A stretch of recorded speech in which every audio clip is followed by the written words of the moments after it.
Okay, so everyone, welcome to Uplift Lifestyle Podcast. And if you're watching on YouTube, you are lucky you get to hear and watch this incredible conversation with Mark Heese, who's a three-time Olympian and a current CBC reporter. You may have seen Mark at the most recent Paris Olympics doing all the coverage for beach volleyball. So, Mark, I'm so excited to have you and honored to have you because not just all of your incredible career success as an athlete, but as a person. We're going to get into who you are in the world, but we were just riffing before I hit record on, and I think we could just kind of maybe keep bantering there because I think there's so much valuable information. But we were just riffing a little bit about back in the day when you had first, I guess, kind of met my dad. And for context, for anyone who doesn't know, my dad is Jim Cook, and he was a professional volleyball player, but also a coach. And he actually coached, he was the head coach for the Sydney 2000 Olympics that you competed in, Mark. So I want to hear, let's talk a little bit more about that. My dad's going to be watching and he's going to be loving this. And any other volleyball fans are going to be catching this. So, Mark, you were just riffing a little bit about how you were a paddler. You were paddling at the Balmy Beach Club. Your dad actually was an Olympic paddler. And that's probably how, like, how did you follow in those footsteps of paddling? Let's start there. Well, everybody probably admires their dad, especially, my dad was, just so committed to sport and health and fitness. And, I idolized the guy. So, yeah, of course, it's natural that I would try. I did every sport. My dad would encourage me to do everything. So name a sport, I played it, but paddling and canoeing, and it's competitive canoeing, the kind that you like sprint canoeists where they kneel in a tippy boat, and it's if you watch the Olympics, you might have seen some of our Canadians do that sprint canoeing. There's sprint kayak, but there's also sprint canoeing. My dad was a C2 specialist, which means doubles. And he was in the 1964 Olympics in Tokyo. So yeah, I grew up with paddling because he's continued to paddle and coach and marathon canoeing and dragon boat canoeing and all that kind of stuff. But I was we lived 5 minutes from the beach, just beside or up the street from your dad's family, the I Cook. love it. Beaches, Toronto. Beaches, Yeah, we went Toronto. to that same high school, and Jim Cook, he was the star volleyball player at our school, and I looked up to him. He didn't really know me yet, but he eventually did. And this was the connection. So I was a paddler at the canoe club to do my dad's thing, and I love paddling. But actually, that same spot, the beaches in Toronto, Balmy Beach Canoe Club or the club, happened to be arguably the birthplace of beach volleyball in this country. Yes.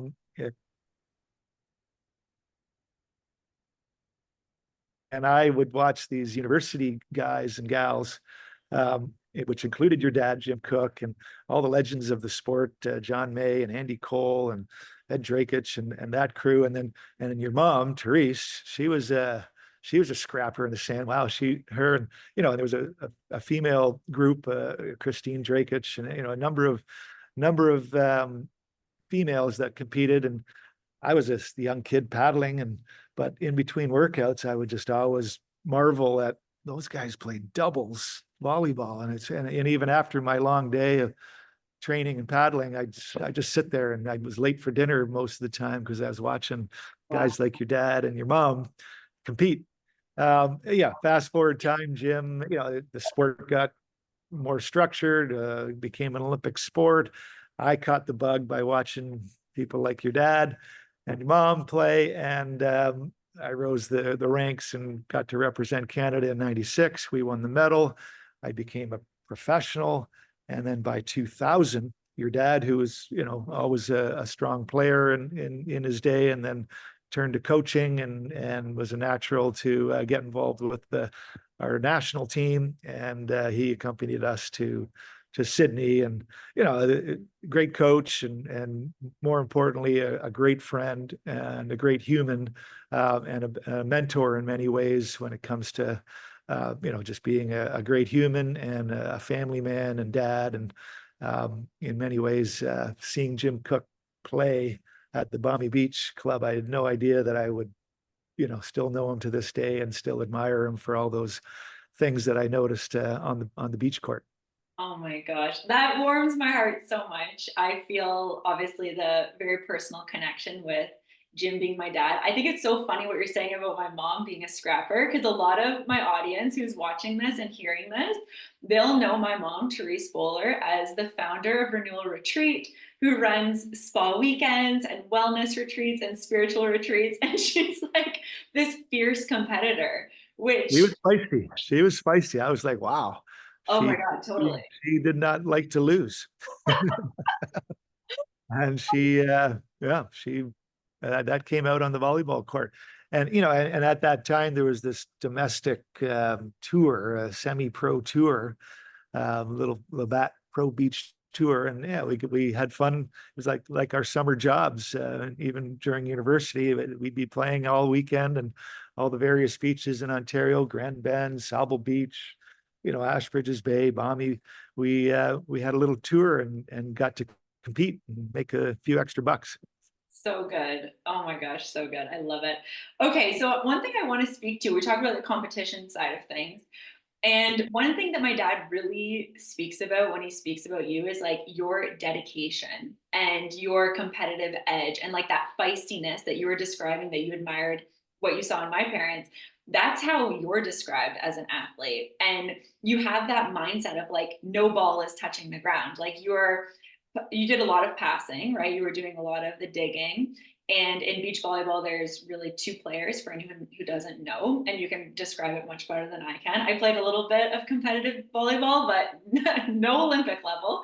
But basically, it's like bumps that spike. You're involved in every single play. There's so much competition. You're running around in the sand. If anyone's listening or watching this and they're like, I don't really know much about beach volleyball, just go Google beach volleyball, like recent games, or check out Mark's games. Like it's an intense competitive sport. So can you talk to the audience about this competitive edge? And your dad was an Olympian, so you were born with it. But how did you turn it on? Was it always turned on? Like what's that competitive mindset? Can you take us through that journey as an Olympian? Yeah, the compete level, the competitive spirit, I think it stems from just a passion for games and a passion for sport. And it didn't matter what sport it was, because I only turned to volleyball after right on the beach when I was 16 and saw these guys playing. I thought, okay, well, maybe I'll try volleyball. And I never really caught that bug and became, highly skilled until my late teens and early 20s. But, I think I owe that compete level or the competitive instinct to my dad, who I just watched paddle. And my summers were spent on weekends going to various races. Then he was in marathon canoeing, which had 2, 3 hour, 6 hour races. Yeah. And it was just two guys, and they were going hard the whole time. And the grind and the effort and the never give up attitude, like I just saw my dad do that. He one time in mid race in a portage, they were going from spot to spot, and they have to run with the boat to get out of the water and enter another spot. And they were going down a flight of stairs, and his partner kind of got a little ahead, and he tripped and he broke his leg Oh, in, wow. in the middle of the race. But they was only about 5 or 10 meters from the water, and he just kept going. He hopped into the Yeah. and they raced another hour and a half and got to the finish line, and they had to carry him, and the ambulance was waiting for it to be, and at the time that was just my dad. Yeah. When you look back on it, like who in the middle of a race breaks their leg and doesn't stop? No, I gotta go win this race kind of Yeah. thing. I Totally. grew up with that mentality and his commitment Mm, to fitness and healthy eating, and mm. it was almost fanatical. Okay. So even I just inherited that, I think. Mm, And and he wasn't like a loud, he was kind of more of a private victory kind of guy, that got it. very humble approach. And he wasn't out there. He just did his thing. Yeah, And when you're watching that closely as a son who idolizes his dad would, you can't help but adopt some of those things. totally. So I think that's where it came from. And Yeah, people, is it a curse? Is it a blessing? It's a blessing if you're competing at the Olympics in beach volleyball, yeah. because you never want to give up. Um, it's a curse if you're playing Scrabble with the family, and That's my family. and you get some looks about how intense I get. So yeah, you can't, once you got the compete bug, it's hard to turn it on and off. That's the skill as you get older. Totally. When to turn it on, when to turn it off. You're describing what in sports psychology, I went to school for kinesiology before I do what I do now. And we studied a lot of sports psychology. And it's like this intrinsic motivation that you're describing. It's coming within you. It's like, yes, you were born with it. Yes, you were shown it by your father. But no one is, especially with volleyball, again, if people don't know, the coach isn't on the sidelines being like, let's go, let's go. Like you have to find it within yourself. You have to keep yourself hyped, you and your partner, this intrinsic energy of passion and movement and momentum and turning that momentum up. One thing I like to talk a lot about with athletes that I have as clients or that I have on the podcast is how do you regain momentum? And this goes for a lot of my listeners and the viewers are maybe not athletes, but they're high performers, whether it's in their career or in their business. They're operating at a very high level of performance. That regaining of momentum is so key because when we get down, maybe a point scored or someone gets an ace on you and you don't dig it or you shank it, like there's a moment where the ego wants to go running, like you're a loser, you suck, it's over, it's done. How do you personally, because my dad has many times described your anchor, he calls it, like you have this anchor that is your word that you like anchor back to, I'm a great passer, this is who I am. Can you talk about that and how you regain momentum to get back in your lane and get that momentum moving forward to either win the game or just be back empowered and confident again? Well, yeah, it's interesting because I think people in the volleyball community, like your dad, who knows me well, they would describe me as, having a good, strong mental game, Yes. um, and being mentally tough, and and how that helps on the volleyball court or in life in general.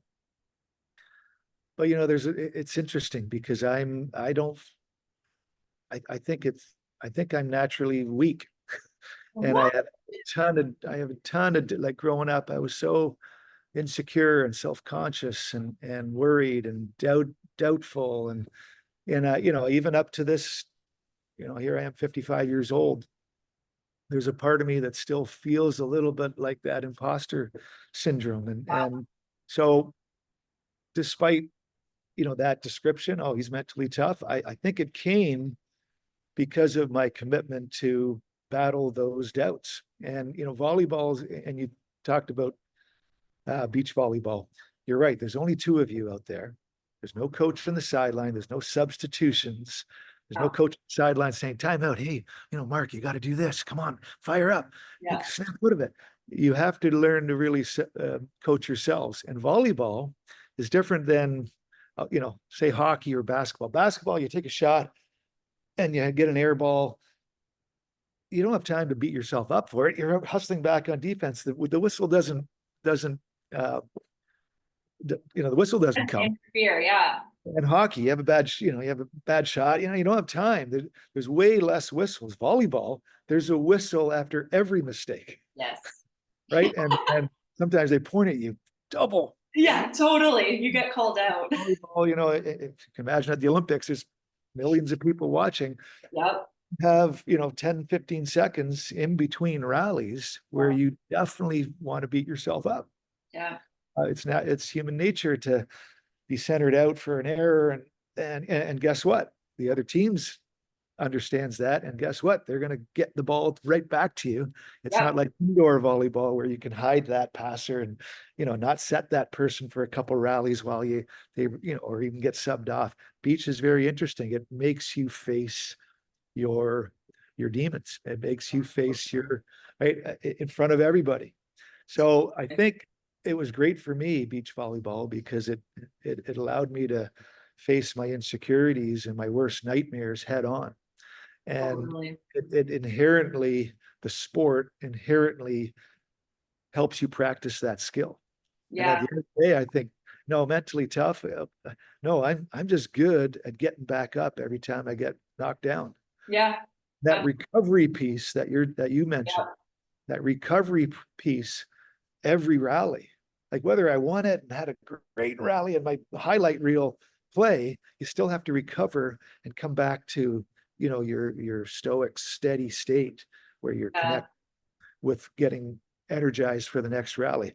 And it really comes in handy when you just had the worst, most embarrassing shank out the side, or you botched an easy point, or you just screwed up match point, or right, you hit it, served it, and went under the net. Like, ooh, it's very helpful to have a good anchor or a recovery process Yeah. men- mentally, and you can really help that with physical recovery as well, right? Your eyes and your connection to it's easy to show the bad body language and really make it obvious what's in your head, but your physical can help you, they're connected. So no, keep your eyes up, connect with your partner, just Yeah. look at the ball. There's a number of physical anchors and mental anchors that as a professional, I really had to uh, train and make part of my profession. Otherwise, I would be buried. I bury myself and get overwhelmed, uh, Oh man. and I was the target of most of our opponents' game plans You were because shorter than John, right? that So that's they right. tend to, you're still That's a right. tall guy, but in volleyball, it's like everyone's like 7 feet tall. So you would get targeted. That's right. And you want the shorter player to do all the attacking. So they Yes. would serve me every ball. So my partner sets me, and it's me at 6 feet hitting against their 6'8" blocker. And right. So uh, your weaknesses get exposed very quickly. And the better opponents that you play, the more that gets a spotlight on. So you very Totally. quickly you learn to manage that pressure. And Yeah. otherwise you quit or you lose too much, and it's not for you. So I somehow found a way to crash through those obstacles without, and just addressing them, and somehow it worked out. Yeah, absolutely. Like not getting too high, not getting too low, staying in this really naturalized state that's almost neutral but flow state type. Like, would you call it a flow state when you're just like you're in the present, you're focused on that mindfulness? I would say it's my performing state. My Honestly. and if I really got dialed in, call it the zone, or athletes like that would be my competitive state. Like I was at my best if I got right in that compete zone. I Mm, could still perform just outside of it, but as soon as I got too high, I'd be out of my yeah. performance zone, and too low, I'd be out of this performance zone, and I'd lose. Yeah. So right, and that's it. That's the game, and how you it's very much even though it's a team sport, a double sport, and even if I played indoor volleyball, it's so individual how Mhm. you stay in that state, and everybody's got their own story and obstacles to overcome, and ways and different ways of anchoring, as you mentioned. And yeah, that was a big word for me, just to kind of come back to Yeah. this. And it's about perspective. It's like waking up in the Yeah. morning, finding the right perspective to perform in your day, just in our daily lives. And I think that's part of it, is just expecting, like, I don't have to worry when I'm in that performance zone. It's when I'm not. How do I get back? We're on the Yeah. slippery slope, and how do I keep climbing up that slope? And that's the skill, and you can't be surprised by it.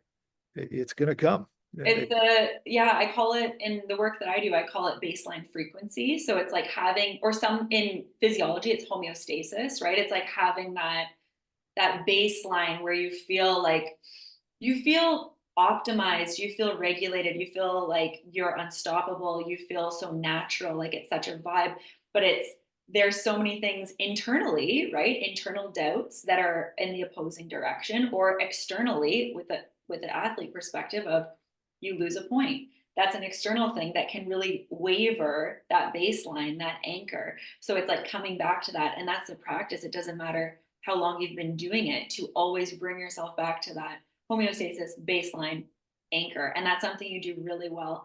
My dad explained to me a little bit about some of the training you did prior to the 96 Olympics that was around the Zen state. I think the JP was the name of, did you work with a mindfulness guy named JP and do like Yeah, mindfulness yeah. stuff? Back in 96, Yeah, tell us about that. leading up to 96. So maybe at the end of 95, we got introduced to a gentleman who put us on a mindfulness training program. And, mindfulness is such a buzzword. What, it's 30 years now. Yeah. Uh, but we were doing mindfulness, and it was a pretty out there idea back then, right? Yes, it was. Any mental training, like all our competition, when we said we had a mental coach, they're like, what? Like, it Yeah, was kind of a new thing. And yeah, mindfulness. And it was basically just trying to come back to the moment, which is what volleyball is just come back to the next rally, regardless of what happened in the last rally. And love for that. me, that spoke to me. Um, and all the things that we did, simple meditation, Yeah. focusing on your breath. Oh, lost focus, come back to your breath. Just that practice of coming back, like that's the skill. Yeah. And of course, bump set spikes. We all did all the technical training. So did all our competitors, but we spent, I would say, a little more time on that, the mental side, and practicing the skill of coming back to that, that moment, which is, I'm getting the next ball. It's coming right now. And Yeah. right, I got to be here, and I got It's to feel happening now. Like it, right life is perspective happening. and feel competitive. I didn't realize it at the time. Here I was thinking, oh, this is all about volleyball, and this gold medal goal we had. But how it started to uh, transfer over to everyday life, and Yeah. that's my ability to come back and focus and relate to, just being a dad and a husband and a business person. Like it's still the most important skill, to wake up and find the right perspective, to feel great, to enter the day. And I would, all the things that I trained in volleyball, it's still, it's not as if you get it. You don't arrive in the Yeah. promised land. And now I've always got this amazing focus, Yeah. and I'm always in my performance zone. It's a daily grind to get there.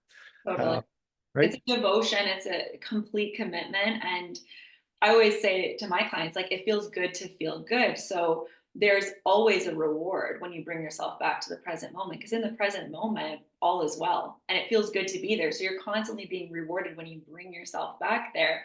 But like exactly what you said, Mark, you don't just arrive there and then all of a sudden you have pristine focus. You're Yeah. present for the rest of your life. Like challenges are going to come up. I like how you're talking holistically here. So you're married, you have children, you own a business, you're working with CBC, commentating for the Olympics. You were a professional athlete while also being a husband, a father. All of this holistic success that you have created and this holistic devotion, it brings me to my dad and I were chatting yesterday a little bit about, he's so excited for us to have this conversation. And he was talking to me a little bit about leading up to the Sydney 2000 Olympics, he had given all the players, because my dad's very much about mindset, sports psychology as well. And he had given all the players sort of homework, like, give me your year plan, your year training plan.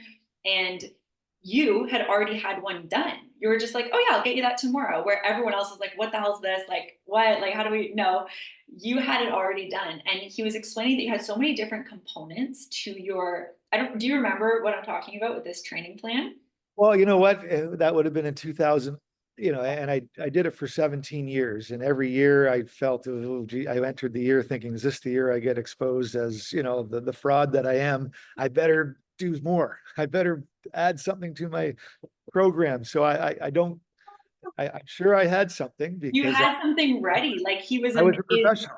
right? Yeah. I was a professional. I was, everybody thinks, oh, professional beach volleyball player. Like, no, I took it seriously, and off court, we had a lot of, and me in particular, I would say I spent a lot of time, private victories call it. The secret training. I almost felt like that was a necessary component for me to be able to, to even maintain my world tour ranking and status, and my Totally. position on this top Canadian team to play with, the legendary John Child. And I felt I had to do all these extra things. So yeah, wouldn't surprise me if he said, "Oh, show me your plan." Oh, I got lots of Like, plans. here you go. Yeah, Here you it had is. like multiple, you had like nutrition, parenting, like you had all of these very holistic, like, which is what we understand now as holistic wellness, holistic success, all that. You just had it all out. And like we've mentioned a few times,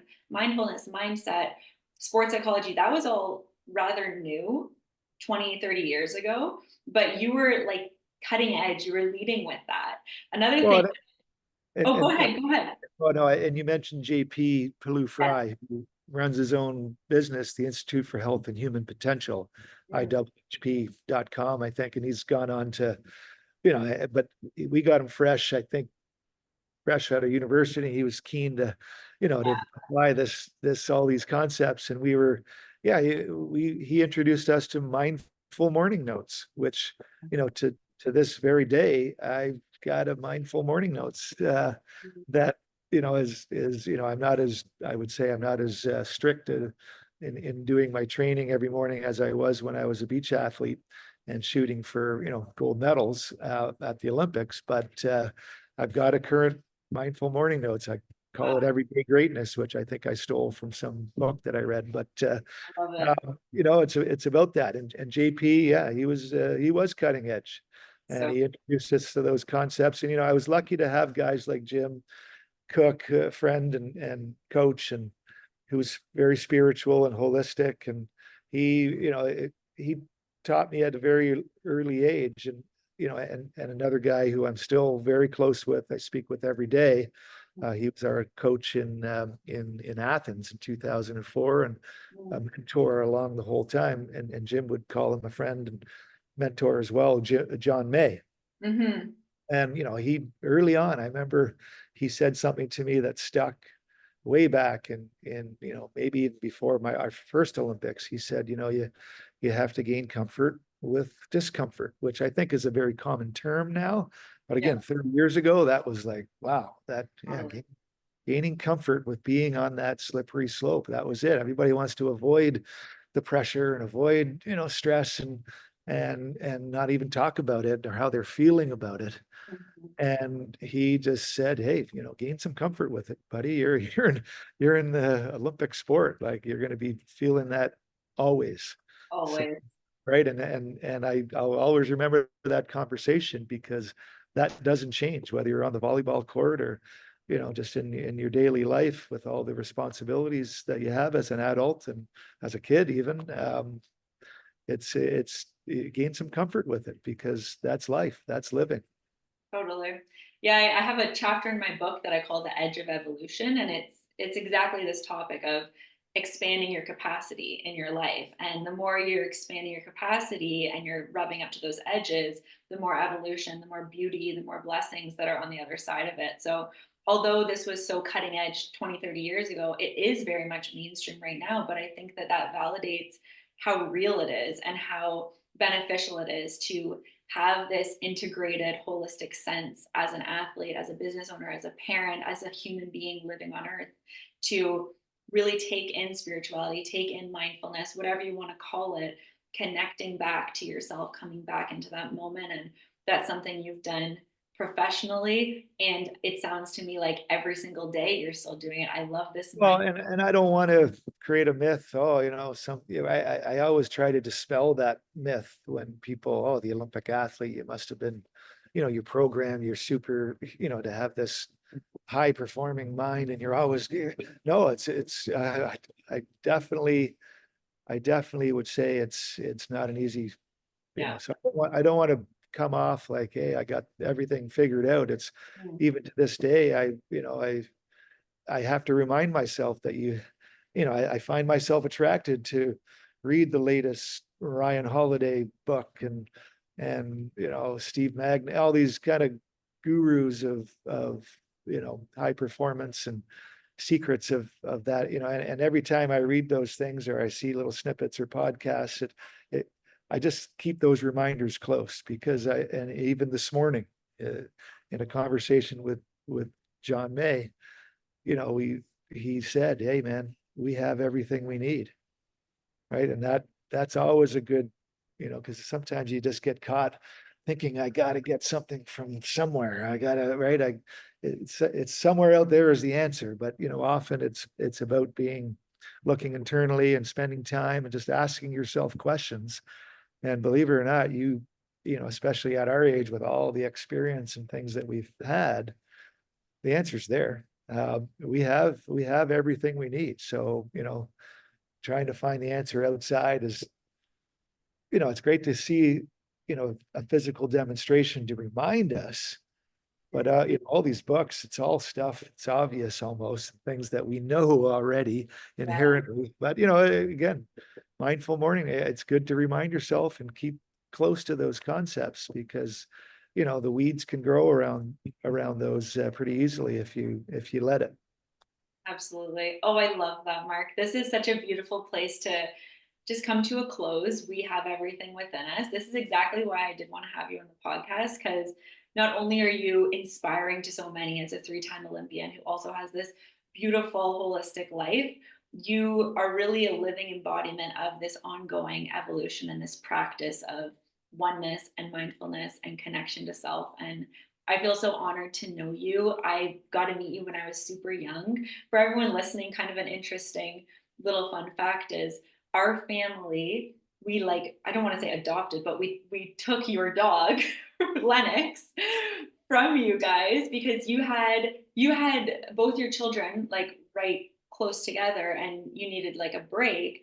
And Lennox was the best dog ever. So we've just known each other since I was little, and you've always stood out as a really solid, kind human being. Well, we were lucky that we had such a great family to take Lennox because Lennox, yeah, I was going away to all my tournaments Yes. and wife who was a teacher and trying to juggle career and our kids, and then this dog that needed constant walking and we didn't have any help so we had to give him up at that time. We have another dog since, but we were so happy that Lennox went into your family and had such a great life. You know, Haley, are we wrapping up? Because Yeah, there's but please share whatever else you would like well, to share with the audience. I'm excited about a new project. I work and I'm owner here at Canuck Stuff, which is a volleyball business. I'm lucky after my career, I was able to continue wearing a bunch of volleyball hats. I love coaching, the commentating with CBC at the Olympics. I do some guest speaking and things like that. But the business here, which is still, scratching that volleyball itch the volleyball bug that I caught as a kid. Um, our newest project, which is really helping me, bring some extra purpose to Mm, what I'm doing here at Canuck Stuff. We've been in business for over 30 years. This as a volleyball retailer, mm, but an organization that we've created over the last 2 years. We've got a bit of a soft launch. It's called Volleyball United, and our mission is to serve good, and mm, to elaborate on that, serve the greater good. mm. And we're in the business of manufacturing good deeds. And I have to mention that because we're launching it. We've introduced it at a few of our events. We're getting some really good positive feedback. I've already got a couple of international players. You might have seen them at the Olympics. Um, who are on board as global ambassadors. We're looking to build some momentum. Volleyballunited.ca Okay. is is the website. I'd love it for anybody of your listeners who want to learn more about us uniting the volleyball community in serving the greater good. That's our next mission. Oh, I love that. Okay, I'm writing this down. How, like, what would be of best support to you for everyone who's listening to just go check out the website? Is there some sort of call to action, some way we can get involved?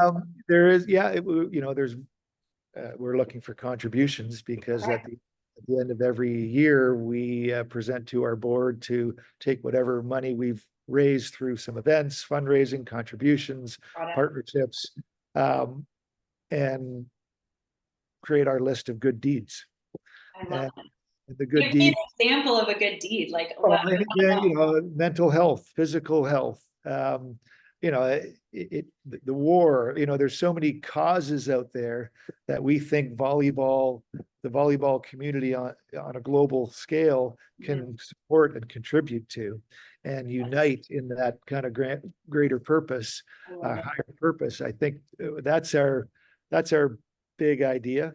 And, but also there could be some very, think globally, but there could act locally. Yeah, So, and in the volleyball circles, there's lots of, great opportunities to do good deeds in volleyball but it's not just for volleyball. It's to make the world a better place. Again, that's very holistic and grandiose to just say that, but all these good deeds will connect with that purpose of making the world a better place. It can be in volleyball. It can be in. We really think mental health because in December we're going to take our funds and apply them. We think mental health and physical health is, and we've got connections with the Hospital for Sick Kids yeah, through some of our events and Canadian Mental Health Association. We've got a connection with one of our products here. So again, those are the areas, but as the season winds down, we'll have more and more clarity on exactly the good deeds we'll be manufacturing. I love it. That's so good. And it's so aligned. This is uplift lifestyle. After all, it's all about uplifting the world and raising the collective consciousness. So you picked a really great moment to share it with the community. So I'm going to check it out for sure. I'd love to support and be a part of it in any way. And I'm sure many people in the community would as well. Well, Haley, you are a breath of fresh air, that's for sure. I loved following along with what you've been up to, and now I've got to talk with you and be a part of your progress in your field. And I'm just reminded about how special your family is, and say hello to your sister and your mom, and I see your dad once in a while, and keep going. I love it. Yeah. I'm to have a chat with you. Thanks for letting me stroll down memory lane a little bit.